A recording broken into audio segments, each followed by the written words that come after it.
Khatri dental care, दांतों का अस्पताल, डॉक्टर अरुण खत्री, डॉक्टर नीलिमा बर्डे खत्री। समय सुबह 9 बजे से रात्रि 8 बजे तक। सभी प्रकार के कॉस्मेटिक डेंटल ट्रीटमेंट उपलब्ध। हमारा पता Khatri dental care, union bank of India के बाजू से, राय चौराहा, दमोह। कभी कभी आपदा विपत्ति भी दुर्लभ संयोग बना देती हैं। अपने आप में कुछ ऐसा हो जाता है जिसकी कल्पना भी नहीं की जा सकती, और ये अकल्पनीय बातें या तो इतिहास में दर्ज हो जाती हैं या फिर आने वाली पीढ़ी के लिए किस्से कहानी बन जाती है। दमोह ज़िले से कुछ ऐसी ही खबर है जहां कुछ अलग हुआ, जो इस आपदा के इस दौर में भी चर्चा का विषय बना हुआ है। और इन चर्चाओं में कहीं इसे चमत्कार माना जा रहा है तो कहीं ईश्वर की मर्जी। इतना ही नहीं, कुछ लोग इसे भगवान की नाराज़गी से भी जोड़ने से नहीं चूक रहे। ये घटना एक नदी किनारे विराजमान किए गए गणपति जी महाराज का खुद को नदी में विसर्जित करना है। जब एक विशाल गणेश प्रतिमा को किसी ने नदी में विसर्जित नहीं किया, बल्कि खुद गणेश नदी में समा गए।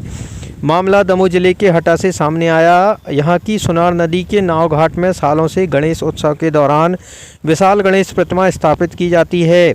हटा और आसपास के इलाकों के साथ प्रदेश के कई हिस्सों से लोग यहाँ विराजमान गणपति महाराज के दर्शन पूजन करने आते हैं। कई तरह के आयोजन होते हैं। भव्य प्रतिमा को नदी के घाट पर बाकायदा पंडाल बनाकर स्थापित किया जाता है और 10 दिन बाद यानी अनंत चतुर्दशी के दिन धूमधाम से गणपति बप्पा को इसी सुनार नदी में विदाई देकर विसर्जित किया जाता है।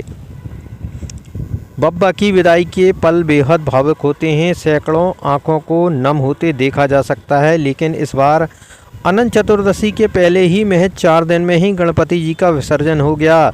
ये विसर्जन उनके भक्तों ने नहीं किया, बल्कि बप्पा ने खुद को सुनार नदी में समाहित कर लिया। दरअसल हटा इलाके में भीषण बारिश के चलते बाढ़ के हालात हैं। सुनार नदी का जल स्तर अचानक बढ़ा और उसने सारे रिकॉर्ड तोड़ दिए। नदी के जिस घाट पर गणपति जी को ऊंचाई पर विराजमान किया गया, बाढ़ का पानी उस लेवल पर आ गया।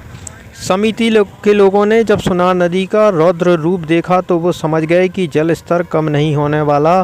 फिर क्या था, आनन फानन में घाट पर बनाया गया पंडाल खोल लिया, लेकिन अपनी जगह पर विराजमान गणपति जी को किसी ने हाथ नहीं लगाया और वो वहीं स्थापित रहे जहां उन्हें बैठाया गया था। बड़ी संख्या में बाढ़ और बारिश के बीच भी लोग गणपति जी की प्रतिमा को निहारते रहे और करीब 2 घंटे में इस तेजी के साथ सुनार नदी का जल स्तर बढ़ा कि विशाल प्रतिमा नदी के जल में समाहित हो गई।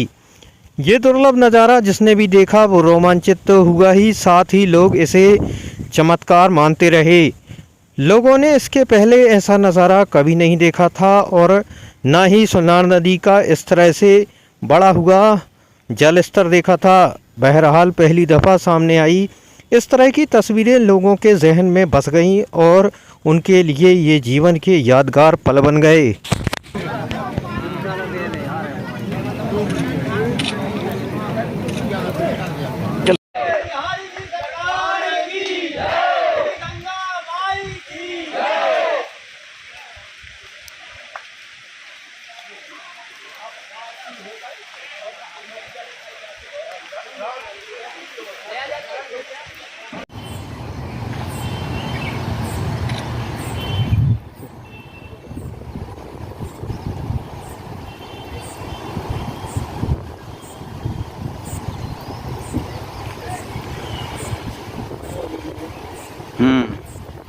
नाव घाट पर बिहार जी सरकार समाज सेवा समिति के तत्वाधान में गणेश प्रतिमा रखते थे और बड़े ही धूमधाम से हम लोग यहाँ पर गणेश प्रतिमा रखते थे और एक से एक जीवत झांकियाँ, जीव जंतु और अपनी संस्कृति को लेकर अनेकों झांकियों का जीवित चित्रण यहाँ पर करते थे। इस वर्ष गंगा माई के प्रकोप से जो बारिश हुई है उसके प्रकोप से, और इस बार हम लोग आज चौथे दिन यहाँ पर जो बाढ़ आई है, बाढ़ के कारण यहाँ का जो पंडाल है उसको खोलना पड़ा और विधि विधान से हम लोगों ने पूजा करने के बाद यहाँ पर पूजा की सुबह, और उसके बाद गणेश जी को उन्हीं के इच्छा अनुसार छोड़ दिया कि अब गणेश बप्पा जो आपकी मर्जी हो उस मर्जी के अनुसार आप कृपा बनाए रखें। और यहाँ एक अनूठा दृश्य देखने को मिला है कि किसी ने भी गणेश बप्पा को विसर्जन नहीं किया है। ऑटोमेटिक 9 बजे से डूबे 11:39 पर अपने आप गणेश बप्पा का विसर्जन हो गया है। और अब यहाँ का पंडाल वगैरह सब निकाल लिया है। अब आगे देखते हैं, पंडित जी लोगों से पूछकर क्या व्यवस्था बनाई जाएगी।